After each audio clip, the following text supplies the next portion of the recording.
Hello hello, moi c'est Lily de Freely App.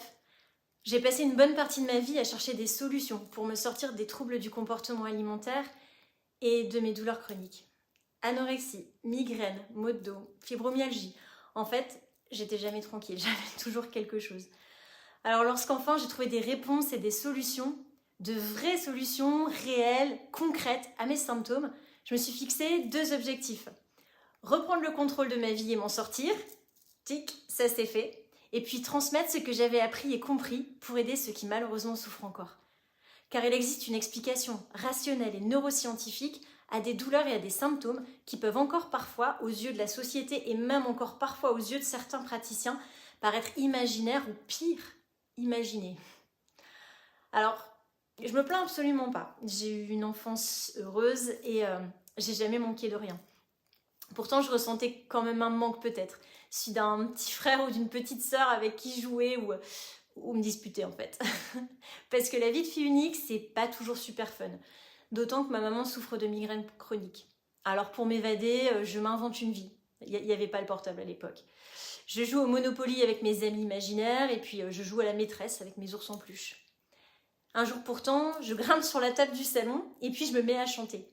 Et étonnamment, à ce moment-là, je me sens à ma place. Et me sentir à ma place, c'est un truc qui a toujours été compliqué. Pour moi en tout cas. Et finalement, c'est peut-être ce que tu ressens aussi. D'ailleurs, le harcèlement scolaire que j'ai subi à partir de la 6e jusqu'à ma déscolarisation, qui durera d'ailleurs plus de 5 ans et qui déclenchera 10 ans d'anorexie, renforcera encore ce sentiment qui s'est profondément ancré en moi. En fait, jusqu'à récemment, je ne considérais pas cette période comme un traumatisme sévère, juste comme les aléas de l'adolescence en fait. Pourtant, ce qui m'est arrivé a été la cause latente de douleurs chroniques bien des années plus tard.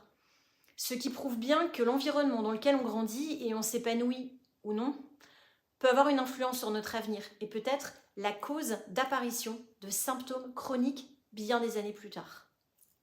Pour moi, c'était quand j'avais la trentaine. J'étais maman d'une belle famille recomposée, avec 4 ados, puis en plus, je devais être au comble du bonheur, puisque j'étais enceinte. Alors même si je ne sais pas encore si c'est une fille ou un garçon, mais voilà. Et pourtant, avis XXL, et contrainte XXL. Entre deux maisons, éloignées l'une de l'autre, et puis le Covid, en fait, je fais de longs trajets en voiture, et puis un jour, j'arrive plus à faire face. Ma vie commence à ressembler à un labyrinthe de stress et à devenir ingérable sur tous les plans.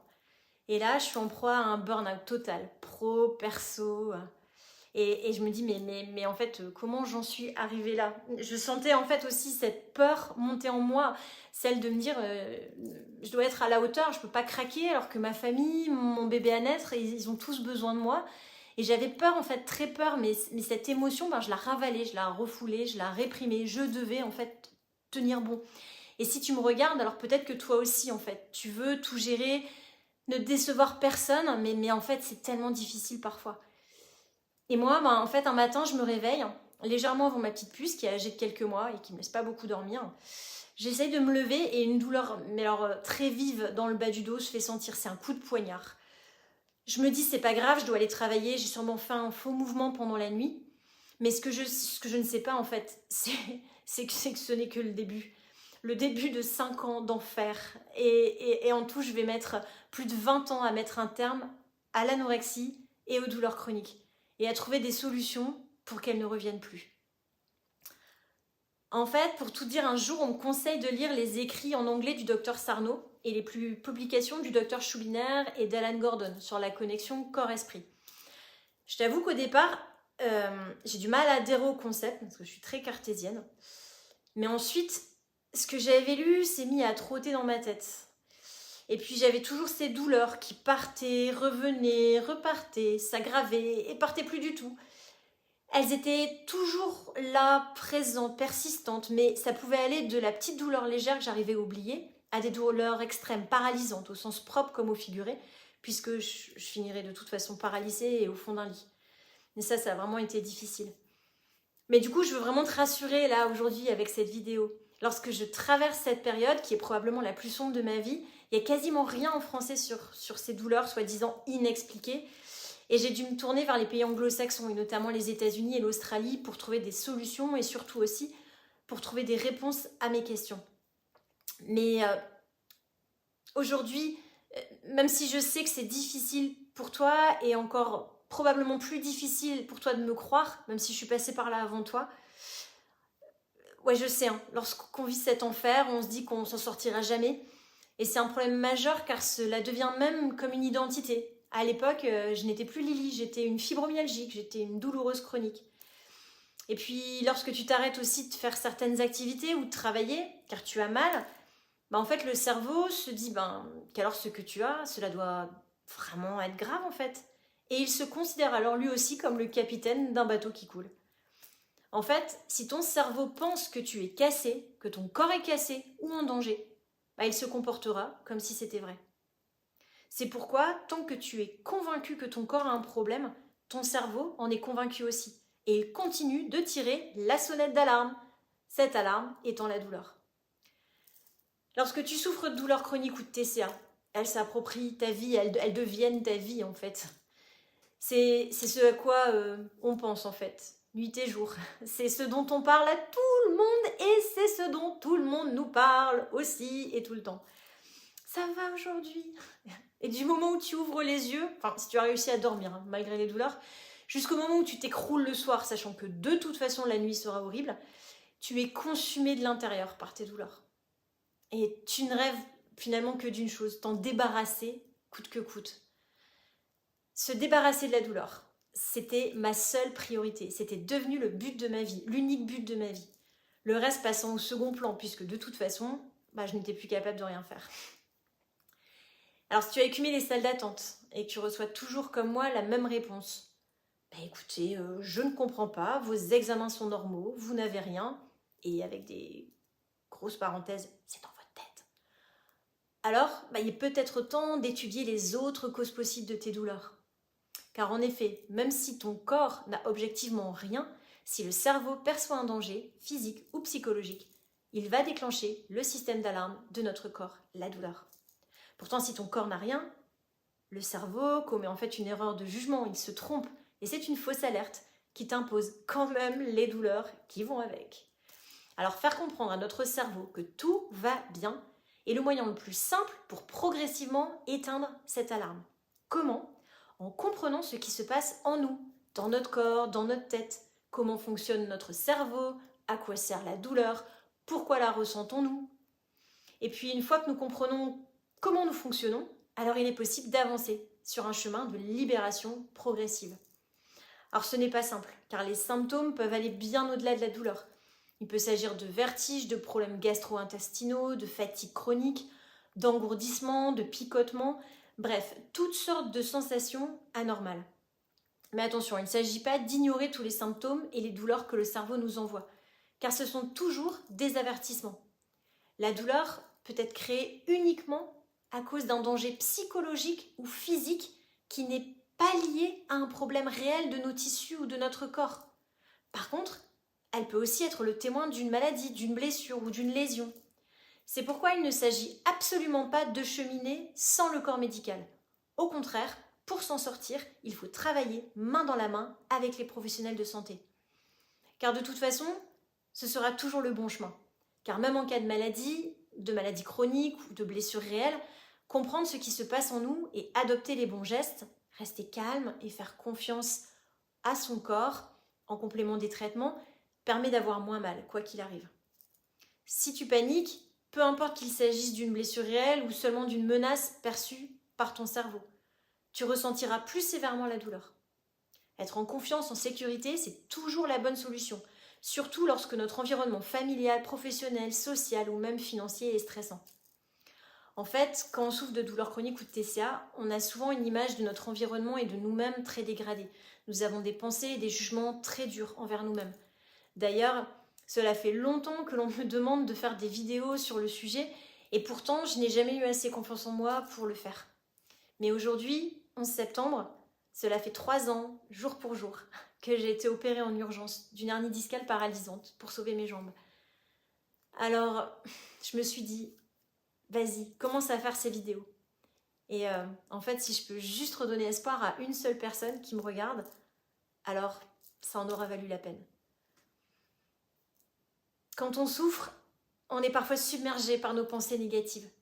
Je ne suis pas assez bon, bien, beau, intelligent. Et puis on commence même parfois à se blâmer pour ce qui nous arrive. Mais en fait, qu'est-ce qui va pas chez moi? Pourquoi je n'arrive pas à m'en sortir? Je suis nulle, je sais pas. Mais aujourd'hui, on va se dire stop. Ce n'est pas de ta faute si tu as mal et les neurosciences sont là pour te le prouver. Toutefois, contre-intuitivement, il va falloir arrêter de te battre contre tes symptômes pour pouvoir avancer en confiance en se disant « Je suis en sécurité, émotionnellement, physiquement, dès maintenant ». Dans les années 80, le docteur Sarno travaillait avec des personnes souffrant de douleurs chroniques, avec des thérapies classiques. Puis il a commencé aussi à leur parler de leur vie en général, de leur niveau de stress, des émotions qu'elles refoulaient. Et c'est là où il a compris que le cerveau était impliqué dans tout ça. C'est ce qu'il a appelé le syndrome corps-esprit. Tu verras aussi dans les vidéos américaines, certains thérapeutes parlent de TMS. Selon les dernières recherches, il y a vraiment 2 grandes étapes pour aller mieux. D'abord, comprendre pourquoi notre cerveau pense que nous sommes en danger, en se penchant sur nos traumatismes passés, petits ou grands, et sur nos stress présents et à venir. Toutefois, ce n'est pas suffisant, car en même temps, il faut se décider, et oui, prendre la décision de reprendre le contrôle de sa vie, ici et maintenant. C'est à partir du moment où j'ai vraiment combiné ces 2 approches que j'ai réussi à m'en sortir. Et c'est ce que je fais aussi avec mes patients. On creuse, bien sûr, grâce à de l'écriture expressive, du somatic tracking, de l'art-thérapie, pour comprendre ce qui se passe. Mais on fait aussi de la musique, du chant, de la peinture, juste pour le plaisir. Et puis du sport adapté, du yoga, juste parce qu'on en a envie. Car c'est ça, reprendre le contrôle de sa vie. C'est apprendre au cerveau qu'il est en sécurité. C'est pouvoir appréhender le monde émotionnellement en se traitant avec bienveillance, parce que je suis moi et que je suis unique. Lorsque l'on commence à se sentir en sécurité dans sa vie, le cerveau se sentira lui aussi en sécurité et commencera à réduire sa vigilance, donc à réduire son alarme, que sont les douleurs chroniques ou les TCA. Parce que même si nous avons traversé des moments très très difficiles par le passé, ce n'est plus notre présent et notre cerveau, ça il doit le comprendre. Beaucoup de gens se demandent si on peut guérir des douleurs chroniques. Alors je n'utilise jamais le mot guérir, alors d'abord parce que je ne suis pas médecin, et puis les médecins avec qui nous travaillons chez Freely ne l'utilisent pas non plus en fait. Je n'étais pas malade, donc il n'y avait rien à guérir. Et pour la petite anecdote, mon éditeur voulait appeler mon premier livre « Je suis malade mais je me soigne ». Et je l'ai rappelé directement en voyant le titre, en lui disant « Non, impossible, en fait je ne suis pas malade, j'ai mal ». Notre cerveau se réservera toujours le droit de nous envoyer de la douleur pour nous protéger, et c'est bien. Et cela doit rester ainsi. C'est pourquoi chez Freely, nous utilisons le mot « se libérer ». Nous devons nous libérer de la dictature de notre cerveau. Alors attention, notre cerveau n'est pas notre ennemi, bien au contraire, il est notre allié au quotidien. Et ensemble, nous devons apprendre à vivre avec notre passé et notre présent, en se libérant de leur poids pour que le système d'alarme de notre corps, la douleur, ne se déclenche plus de façon intempestive. Le chat qui passe sous la caméra de l'alarme doit passer inaperçu. Par contre, le voleur, lui, doit toujours bien être repéré et appréhendé. Ainsi, lorsque tu as un nouveau symptôme qui apparaît une fois que tu as fait les examens nécessaires, si on te dit qu'il n'y a rien, alors toi, tu peux te dire « Ok, donc je sais ce que c'est juste mon cerveau qui a perçu un danger. Je vais donc chercher de quoi il s'agit, le rassurer et avancer. » Comment? En répondant aux symptômes de façon positive. Alors, attention, je ne dis pas que c'est toujours facile, bien au contraire, mais s'engager à nouveau dans sa vie, reprendre des activités qui nous font du bien, sortir, voir nos amis, notre famille, tout ça, en fait, ça permet d'éloigner notre cerveau de ce qui lui fait peur à ce moment-là, en lui donnant des vibes positives.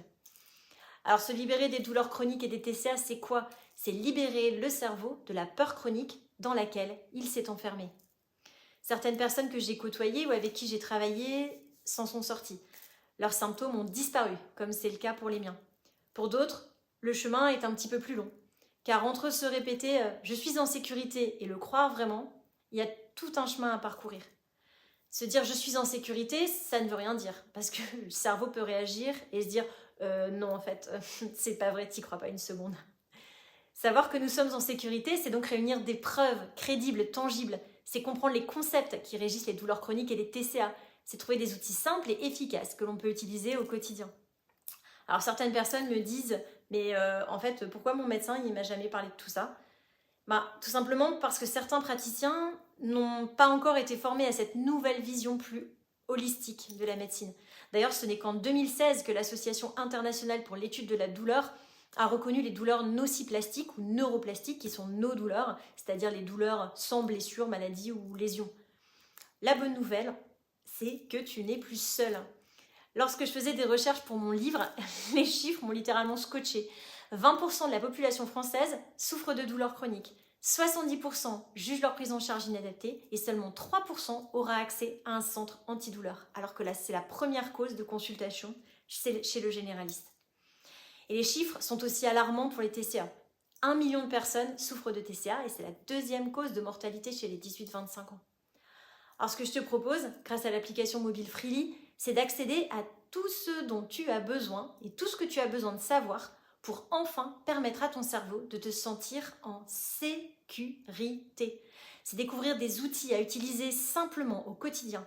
Et enfin, c'est aussi l'opportunité pour toi de ne plus te sentir seul avec tes douleurs chroniques ou tes TCA. La team Freely et la communauté Freely sont là pour toi. Nous sommes là. Alors à bientôt sur l'app et avec Freely, Free Your Life.